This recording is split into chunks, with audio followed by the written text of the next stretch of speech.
जेव्हा पवार कुटुंबांच्या भेटी होतात तेव्हा दोन्ही राष्ट्रवादी एकत्र येणार असल्याच्या चर्चांना जोर येतो। 12 डिसेंबर रोजी शरद पवार यांचा वाढदिवस साजरा झाला। त्या अगोदर स्नेहभोजनाचा कार्यक्रम झाला। दिल्लीतील स्नेहभोजनात अनेक महत्त्वाचे नेते आणि उद्योगपतींची उपस्थिती होती। ज्या वेळी उद्योगपतींना गरज पडते त्यावेळी ते विविध पक्षांना एकत्रित आणून त्यांना युती करायला मध्यस्थीत करतात। हा इतिहास आहे।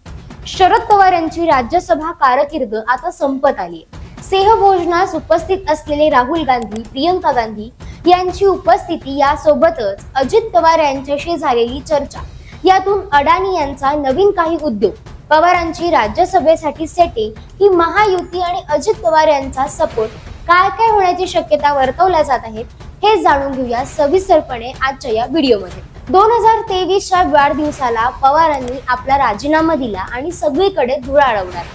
पुढील वारसदार म्हणून सुप्रिया सुळे यांना पुढे केलं आणि अजित पवार नाराज झाले। त्यांनी आपला वेगळा मार्ग निवडत काकांचा उद्धव ठाकरे करत पक्ष घेऊन भाजप जवळ गेले। आता जेव्हापासून अजित पवार महायुतीत सामील झालेत तेव्हापासून त्यांना पवार साहेबांनीच पाठवलं असेल किंवा दोन्ही राष्ट्रवादी ह्या एकच आहेत असं राज्यातील अनेक लोक आणि राष्ट्रवादींचा कोर बोर्ड सांगत असतो। सुरुवातीला एकनाथ शिंदेचा प्रयोग झाला तेव्हा हे जे शिवसेनेत झालं ते राष्ट्रवादीत होऊ शकत नाही। झालं तरी जनता ते स्वीकारणार नाही असं सर्वांचं मत होतं। पण राष्ट्रवादी सुद्धा भाजपाच्या आशीर्वादाने दुखळी झाली आणि राष्ट्रवादी फुटली। मोठे साहेब नाराज झाले वगैरेच्या चर्चा लोकसभेत दिसून आल्या आणि मतदारांनी मोठ्या साहेबांना पाठिंबा दिला तेव्हा पहिल्यांदाच दादा वापस जाणार या चर्चा झाल्या। पण थोडा वेळ घेत दादांनी विधानसभा लढवली आणि दणदणीत विजय मिळवला। तेव्हा शरद पवार दादांना वापस बोलवणार अशा चर्चा झाल्या। अजित दादा स्वतःहून जवळ जावं की शरद पवार त्यांना बोलवून या फक्त चर्चा होता। पण आता होणाऱ्या चर्चेत तथ्य दिसतं, कारण दोन्ही राष्ट्रवादी एकत्र करण्याची गरज दोघांनाही आहे। या एकत्र झाल्यावर काय परिणाम होईल तेही पाहणं महत्वाचं ठरतं।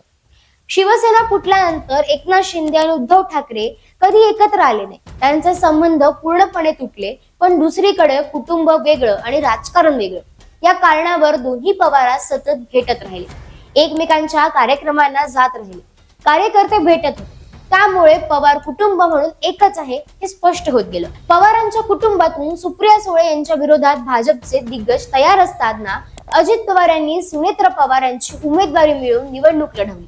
बायको किंवा बहीण निवडून येणारा पवार हा कुटुंबातलाच होता। महायुतीवरती बेछूट आरोप करणारे रोहित पवार जेव्हा महायुतीच्या ज्येष्ठ नेते राम शिंदे यांच्या विरोधात उभे होते तेव्हा याच अजित पवारांनी महायुतीच्या विरोधात जात भावकी सांभाळली आणि निवडून आणलं।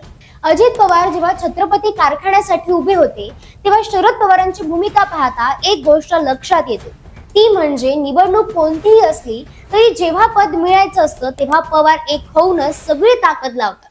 या समीकरणावर जर शरद पवारांना राज्यसभा टिकवायची असेल तर महायुतीचा पाठिंबा आवश्यक ठरतो। पण विरोधी असताना तो मिळवण्यासाठी पवार धडपड करून मध्यस्थी ठेवतात ते अजित पवार यांना। महायुतीला दोन्ही राष्ट्रवादी एकत्र आल्या तर काय फायदा आहे याकडे लक्ष दिलं तर एक गुपित समजतं। केंद्रात भाजप सत्तेत आलं असलं तरी ते कुटुंबावर चालत आहे। चंद्रबाबू नायडू, नितीश कुमार आणि एकनाथ शिंदे यांच्यासारख्यांचा पाठिंबा घेऊन तरलेल्या सरकारमध्ये जर कुणी मध्ये सोडून गेलं तर सरकार धोक्यात येऊ शकतं। त्यामुळे भाजपला इथे गरज पडते ते एक संघ राष्ट्रवादीची।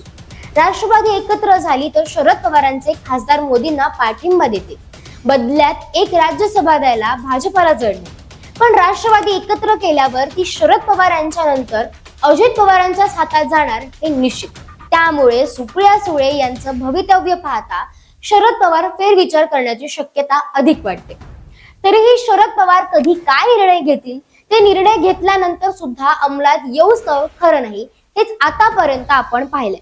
त्यामुळे महायुतीचा आग्रह पवार स्वीकारतील की सुप्रिया सुळे यांचं भविष्य पाहतील, तुम्हाला काय वाटतं ते कमेंट करून नक्की कळवा आणि अशाच व्हिडिओसाठी आम्हाला आता सबस्क्राईब करा। धन्यवाद।